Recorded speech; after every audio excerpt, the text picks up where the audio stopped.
Hello and welcome. My name is Ellen and I'm a volunteer with AARP here in Rockford. Also joining me today is... Hi, I'm Karen, and I too am a volunteer with AARP in Rockford. We're excited to be here.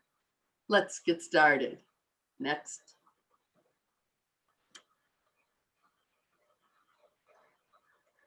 Okay. I want to share a disclaimer that this session is intended to be informational and educational and does not constitute medical advice, diagnosis, or treatment. You should always seek the advice of a physician or other qualified healthcare provider regarding your personal health and before beginning or changing any treatment, activity, program, or dietary plan. AARP is not responsible for the consequences of any decisions or actions taken in reliance upon or as a result of the information provided during this event. I'm not a medical expert, and I cannot provide specific advice or recommendations, but hopefully the information we cover today will help you make informed decisions on how to lead a brain healthy lifestyle. Next. Okay, let's start with some good news. Until recently, the prevailing scientific wisdom held that the human brain was pretty much fixed early in life. Experts believe that at birth, our brains had all the cells that we were ever going to have. I'm not a neuroscientist or a medical doctor, so I'm not going to go to the structure of the brain or how it operates. But what I share with you today is based on research and the good news that regardless of age, our brain is constantly changing and can make new nerve cells. The best part is that we can do a lot to take charge of our brain health, improve our quality of life. Experts say that only about 30% of physical aging can be traced to our genes. The rest is up to us. Based on current research, vetted for you by AARP's Global Council on Brain Health and our work for staying sharp, we've identified 6 pillars of a brain healthy lifestyle. Next. During today's presentation, we'll discuss these 6 pillars of brain health. First, engage your brain. Learn new things. Be social. Stay socially engaged.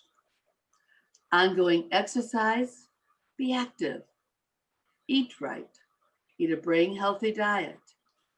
Restorative sleep. Sleep better to enjoy the restorative benefits. And manage stress. Address the mental and physical effects of stress. Next.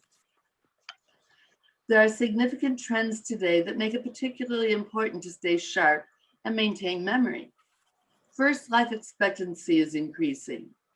And needless to say, we'll want to be in good health to enjoy these extra years and the experiences we find in them. A second and important trend is that people are rethinking retirement and redefining the whole notion of traditional retirement. Many people who decide to continue their careers or start new ones, either because they want to or because they must to for economic reasons. Since we are living longer, the process of skyrocketing healthcare costs gives us additional incentive to live as healthy as we can for as long as we can. Finally, current brain research shows that we can grow new brain cells throughout our life and how our brain healthy lifestyle can optimize our chances of maintaining cognitive health. Next. Pillar 1 is engage your brain. Let's first discuss the importance of discovering or learning new things. Studies have shown that challenging your brain in new ways or exercising your brain throughout life may strengthen your brain. Our brain is stimulated and grows when we learn new things or pursue new interests. Stay curious and give yourself a good mental workout by doing something that challenges your thinking, offers you entertainment, and encourages you to grapple with new and complex ideas. Next, activities that challenge your brain and may help to preserve brain function include things like teaching or taking a class, like we're doing today, learning a new language or dance, playing a new musical instrument, doing complex arts and crafts, reading a challenging book or exploring a topic that is novel, playing a challenging card game or board game, writing letters. Are brain games helpful? Unfortunately, clinical trials have not proven playing brain games will prevent a degenerative process or the onset of Alzheimer's. While there is evidence that brain training can improve performance on the task you are training on, there is little evidence that they will result in better everyday cognitive function. More research is needed. Next.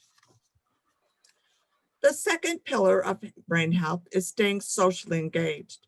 While we may not be able to gather in person, there are many ways to stay connected from afar over the phone or events through video chat platforms like FaceTime or Zoom. My siblings and I have started weekly Zoom calls, and it's interesting, since March, we've probably talked more than we have in the last 40 years. So it can be done, and we learn to enjoy each other. Studies suggest that people who have good social networks live longer and are physically and mentally healthier than people who are socially isolated. Connecting with other people is stimulating and challenging and often adds meaning and purpose to our lives. In fact, experts say social connectiveness is a key predictor of health and independence in our later years. So stay engaged with friends, family, and your community. According to a study presented at the 2015 Alzheimer's Association International Conference, feeling lonely is dangerous for your brain health. Seek out people who may share your interests. Don't overlook animal companionship. Furry and feathered friends can bring great joy and purpose into our lives. Also consider exploring virtual volunteer opportunities. Next. Here are a few other ideas to help keep you involved. Organize a regular virtual game night or book club. Many of our libraries are offering virtual book clubs and other programs. Attend virtual community events. And again, consider adopting a pet or pet sitting for family or friends. Next. Pillar 3 concerns ongoing exercise. This doesn't mean you have to become a marathon runner. In fact, you don't even have to join a health club. You just need to move more. Get at least 150 minutes of exercise each week. Move about 30 minutes on most days. Walking is a good start. Beyond the physical, exercise has many benefits. It is good for your brain and heart and reduces stress. Research suggests that being physically active helps repair and protect chemicals in the brain, increases circulation, reduces anxiety, improves sleep, and reduces the risk of diabetes, heart disease, depression, and stroke. So find activities you enjoy. It's also important to remember to talk to a health care provider before you start a new exercise program. Next. Here are some ways to get active. Take regular walks. Build endurance with aerobic exercise like dancing, running, or biking. Get into strength training. Work on balance, flexibility, and strength with Tai Chi or yoga. Next. Pillar 4 says eat right. What you eat also has a big impact on your brain. Although no specific diet has been proven to maintain or improve brain health, studies have found that certain eating plans help cognition. These eating plans include the Mediterranean diet, DASH, a dietary approaches to stop hypertension diet, Mind diet, a hybrid of the two. MIND stands for Mediterranean - Intervention for Neurodegenerative Delay. I think just MIND is a lot better to remember with that one.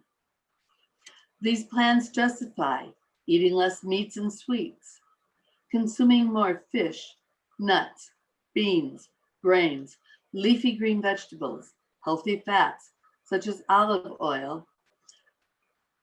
In general, the field of diet and brain health is very young. Gaps still exist in our knowledge of the effects of nutrients on brain function. More research is needed. Next. Here are some examples of brain healthy foods to add to your diet. Serve your plate with vegetables like kale, spinach, and broccoli. Eat whole berries. Fresh, frozen, or canned are all okay. Use vinegar, lemon herbs, and spices for flavor instead of too much salt or sugar. Eat more like fish like salmon and sardines. And don't forget nuts like walnuts and almonds. Next. Pillar 5 involves restorative sleep. Why? Sleep restores the brain. It is vital to brain health, including cognitive function. It is essential to overall mental and physical health. Start by getting enough sleep. Adults need 7 to 8 hours of sleep in a 24-hour period. Practice good sleep techniques. People at any age can change their behavior to improve their sleep. Recommendations include maintain a regular sleep-wake schedule. Get up at the same time every day, 7 days a week. Listen to your body. Go to bed earlier and adopt an earlier sleep schedule. Expose yourself to light during the daytime and reduce exposure to light prior to sleep. Avoid TV and other electronics.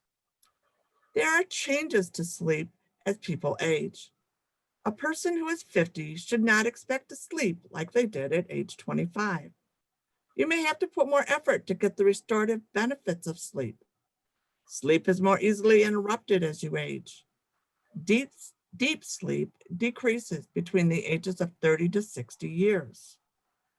The body's internal clock shifts too. Older people tend to get sleepier earlier in the evening, that would be me, and staying up late becomes more difficult. They also start to awake early in the morning, again me. For example, you may get sleepy at 8 to 9 p.m., go to sleep, sleep your 7 to 8 hours, and wake up at 4 or 5 in the morning. I never thought that would be me, but it is me.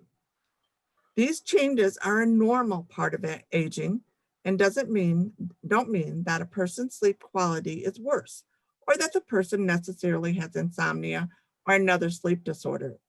It just means that the timing of your sleep has shifted. Don't worry too much about an occasional bad night of sleep, but consult with your healthcare provider if your life is being negatively impacted by a chronic lack of sleep. Next. Here are some other ways to get some better sleep and its restorative benefits. Adjust your caffeine intake. Beginning after lunch, avoid caffeine intake. Keep pets that disturb sleep out of the bedroom. Restrict fluids and foods 3 hours before going to bed. Keep smartphones, TVs, and electronics out of the bedroom to reduce light exposure prior to sleep. Next. Pillar 6 is all about how to manage stress. Managing stress includes regular exercise relieves the mental and physical effects of stress.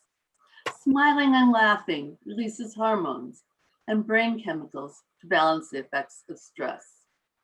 Distracting yourself with music or reading can shift you away from repetitively going over the same issues or problems. Seek out green spaces. Spend time outdoors if possible to regularly appreciate and enjoy nature. If you live in a community that has issued a stay-at-home order, Check your local government's rules on spending time outdoors. Next.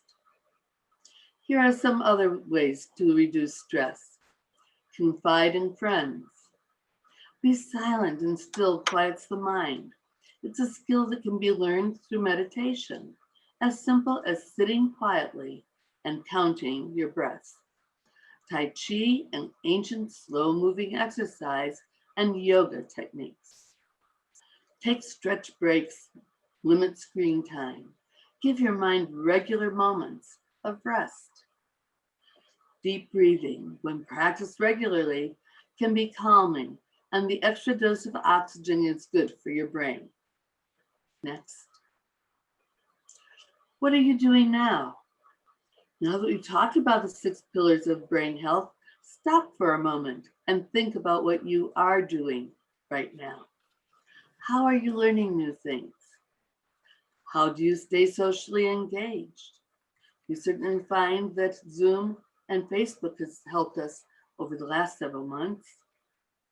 What are some ways you move and get exercise? What do you eat as part of a brain healthy diet? What do you do to sleep better? And what do you do to reduce stress? Next. Next.